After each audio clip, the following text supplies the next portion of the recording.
मिलते रहें।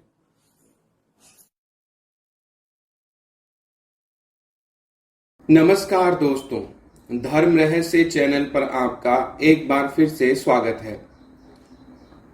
तांत्रिक भैरवी मंजूषा की साधना भाग 2 अभी तक आपने जाना है और इसमें आपने समझा कि किस प्रकार से एक भारतीय नारी को तंत्र में प्रवेश करने के साथ क्या क्या समस्याएं हो सकती हैं।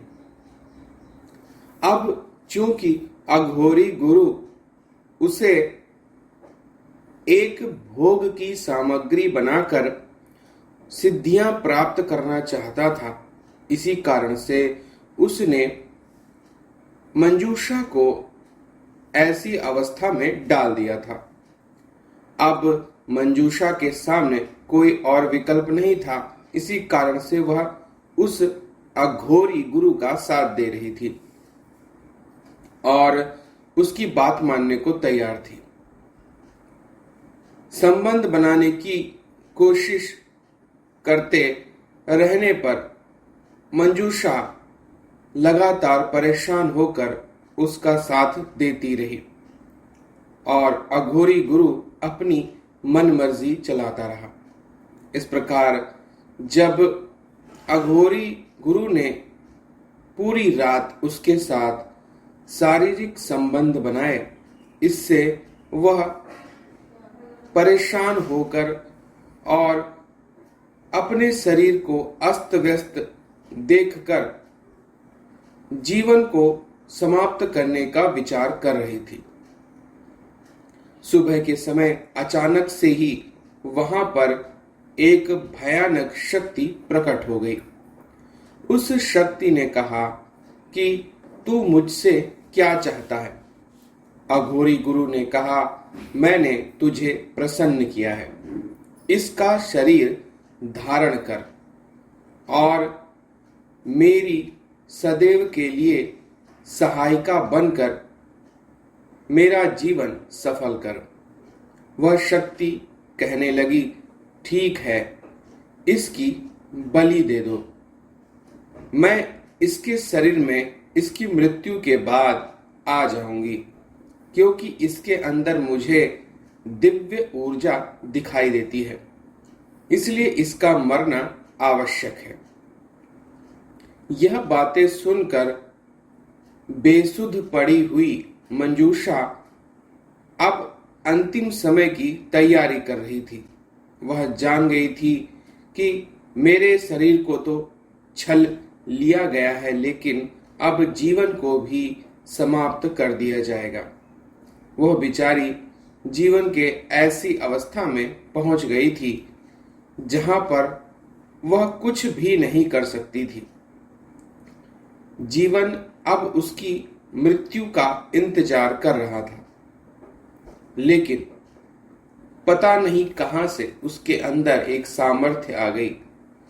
उसने स्वयं को समझाया और कहा, जो मेरे भाग्य में था वह तो हो चुका है, लेकिन जो मेरे जीवन में मैं कर सकती हूं वह अवश्य ही करूंगी।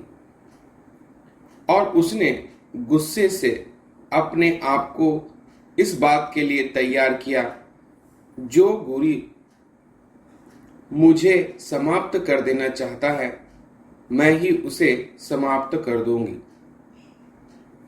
इधर अघोरी गुरु ने कहा, तू बड़ी भाग्यशाली है, तेरा शरीर मुझे प्राप्त हुआ, तूने मुझे सुख प्रदान किया, अब मरते मरते सिद्धि भी प्रदान कर रही है।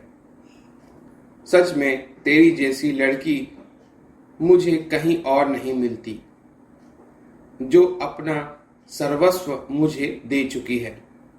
और यह कहकर वह अघोरी गुरु हंसने लगा। यह सब बातें उसके लिए एक मजाक से अधिक और कुछ भी नहीं थी।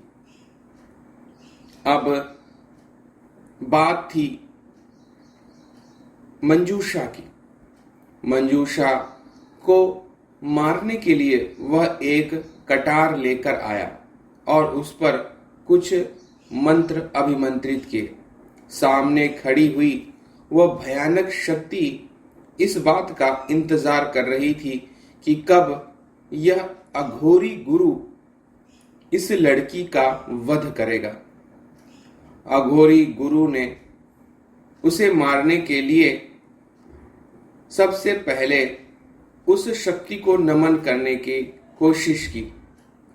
तभी अचानक से मंजूषा थके शरीर से तीव्रता से उठी। उसने वहां पड़ी हुई कटार को उठाया और अघोरी गुरु की गर्दन काट दी। इस प्रकार अघोरी गुरु की वहीं तड़पते हुए मृत्यु हो गई। अब सामने खड़ी हुई शक्ति चिल्लाकर गायब हो गई। मंजूषा अब तेजी से नदी की ओर दौड़ी, क्योंकि वहां पर उसके वस्त्र पड़े हुए थे। जाकर के उसने जल्दी जल्दी अपने वस्त्र पहने। वह जानती थी अगर अघोरियों को यह बात पता चली तो वह उसे मार डालेंगे। इसीलिए अब उसे नदी पार करना आवश्यक था। उसने माता का नाम लेते हुए नदी में छलांग लगा दी और क्योंकि वह तैरना जानती थी इसीलिए उसे भय नहीं था कि वह पानी में डूब जाएगी। लेकिन उसका शरीर रात भर की रतिक्रिया के बाद बहुत अधिक थक चुका था। उसे ज्यादा देर तैरने की सामर्थ्य उसका शरीर प्रदान नहीं कर रहा था। वह करती भी क्या। अब उसके सामने और अन्य विकल्प मौजूद नहीं थे, इसीलिए वह बस तैरती जा रही थी। अचानक से नदी का दूसरा कोना वो वहां पहुंच गई और किसी प्रकार अपने थके हारे शरीर को नदी से बाहर निकाला और एक बबूल के पेड़ के नीचे जाकर लेट गई, क्योंकि उसे बस वही एक स्थान सुरक्षित दिखाई देता था जो झाड़ियों से घिरा हुआ था और एक पुराना बबूल का पेड़ वहां पर खड़ा हुआ था। उस बबूल के पेड़ के नीचे जाकर मंजूषा सो गई, क्योंकि वह अभी तक बहुत अधिक थक चुकी थी। थोड़ी देर बाद जब एक दिन बीत गया और वह सोती ही रही, तब अचानक से उसकी आंख खुली। सामने एक भयानक रूप वाली स्त्री उसके पास खड़ी थी। उसने मंजूषा की गर्दन दबानी शुरू कर दी। मंजूषा छटपटाने लगी। मंजूषा को समझ में नहीं आ रहा था यह स्त्री कौन है जो उसकी गर्दन दबा रही है। मंजूषा के सामने कोई विकल्प नहीं था, फिर भी अपने अंतिम क्षणों को याद करते हुए उसने केवल कुछ अच्छी बातें बोली और सब कुछ बदल गया। उसने कहा, हे मां, आप मेरी गर्दन क्यों दबा रही हैं? मां, मुझसे क्या गलती हुई है? सामने जो बबूल के पेड़ पर निवास करने वाली यक्षिणी भयानक रूप में मंजूषा की गर्दन दबा रही थी, मां शब्द सुनते ही शांत पड़ गई और उसने कहा, तूने मुझे मां क्यों कहा?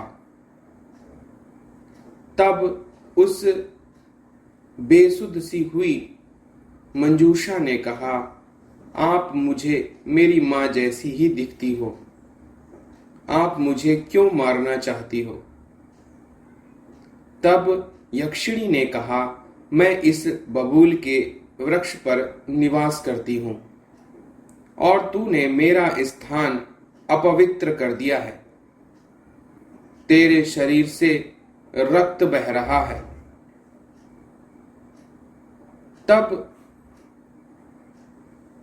मंजूषा ने कहा कि मेरी आप बीती तो सुनिए। मेरे शरीर से बहने वाला यह रक्त मेरी गलती नहीं है। मेरे साथ बहुत बुरा हुआ है और मेरे शरीर को रात भर छला गया है। इसलिए आप मुझे क्षमा कीजिए। मैंने जानबूझकर यहाँ शरण नहीं ली थी। मैं सिर्फ अपनी रक्षा के लिए कहीं छिपकर बैठना चाहती थी। यह सब सुनकर यक्षिणी प्रसन्न हो गई। उसने कहा, मैं तेरी सारी कहानी अपनी शक्ति के माध्यम से जान चुकी हूं। ऐसा कर, जा। यहां से कुछ दूर पर मां दुर्गा का एक तांत्रिक भक्त रहता है। वही तेरी समस्याओं को समाप्त कर देगा। जा उसके पास, तुरंत जा। और इस बात के लिए परेशान मत होना कि वह भी तेरे पुराने अघोरी गुरु जैसा निकलेगा। इस प्रकार से उस यक्षिणी ने मंजूषा के सिर पर हाथ रखा और जैसे कि चमत्कार घटित हो गया। उसके शरीर की सारी थकान समाप्त हो गई। गुप्त अंगों की चोटें भी स्वतः ही ठीक हो गईं और अब वह पूरी तरह स्वस्थ और शक्तिवान दिख रही थी। वह तैयार हो गई और उस यक्षिणी के बताए गए मार्ग पर चलने लगी। सामने एक स्थान पर उसे तांत्रिक भक्त मां दुर्गा की पूजा करते हुए मिला। तांत्रिक भक्त को उसने अपनी सारी बातें बता दी। तांत्रिक भक्त ने कहा, ठीक है, यदि तुम तंत्र विद्या सीखना चाहती हो तो सबसे पहले तुम्हें अपने शरीर को जीतना होगा। मंजूषा ने कहा, आप मार्ग बताएं। सबसे पहले मुझसे गुरु मंत्र की दीक्षा लो। और इस प्रकार उस तांत्रिक भक्त ने मंजूषा को मां दुर्गा के गुरु मंत्र का जाप करना सिखाया और पहली बार मंजूषा को गुरु मंत्र के रूप में मां दुर्गा के शक्तिशाली मंत्र की प्राप्ति हुई। अब वह तैयार थी साधनाओं के अगले स्तर में पहुंचने के लिए। मंजूषा ने कहा, गुरुदेव, मुझे बहुत अधिक शक्तिशाली शक्तियां प्राप्त करनी है। जीवन में मैंने मृत्यु तक को देखा है, इसीलिए मैं भय नहीं करती। मैं कुछ भी करने की सामर्थ्य रखती हूं, चाहे उसमें मेरे प्राण ही क्यों न चले जाएं। उसकी ऐसी संकल्प शक्ति को देखकर तांत्रिक भक्त ने उससे कहा, ठीक है, मैं तुम्हें सबसे पहले अग्नि परीक्षा के लिए भेजता हूं। उन्होंने चारों दिशाओं में अग्नि लगा दी और अग्नि घेरे के भीतर बैठकर एक रात्रि जाप करने के लिए उसे कहा। गुरु मंत्र का जाप इतना आसान नहीं था। चारों ओर से लगी आग भयंकर गर्मी पैदा कर रही थी, लेकिन अब उसे साधना तो करनी ही थी और इस प्रकार उसने बहुत ही कठिनता से एक रात्रि पूर्ण कर ली। अब अगली रात पर्वत शिखर पर जाकर तीव्र बहती हुई हवा के बीच एक पांव पर खड़े होकर उसे साधना करनी थी। बार बार अपना संतुलन संभालते हुए उसने वह रात्रि भी पूर्ण कर ली। अब तीसरी रात तांत्रिक भक्त ने उसे नदी में गर्दन भर जल में खड़े होकर जाप करने को कहा। इस प्रकार वह पानी में खड़ी होकर पूरी रात्र जाप भी करती रही। सुबह के समय अचानक से ही उस नदी में चारों तरफ मगरमच्छ आ गए। चारों तरफ मगरमच्छों के आने के कारण वह बहुत अधिक घबरा गई, लेकिन उसका तांत्रिक गुरु उसके पास नहीं था। वह अपनी साधना के तीसरे चरण में क्या सफल हुई, जानेंगे अगले भाग में। तो अगर आपको यह कहानी अच्छी लग रही है तो लाइक करें, शेयर करें, सब्सक्राइब करें। आपका दिन मंगलमय हो। धन्यवाद।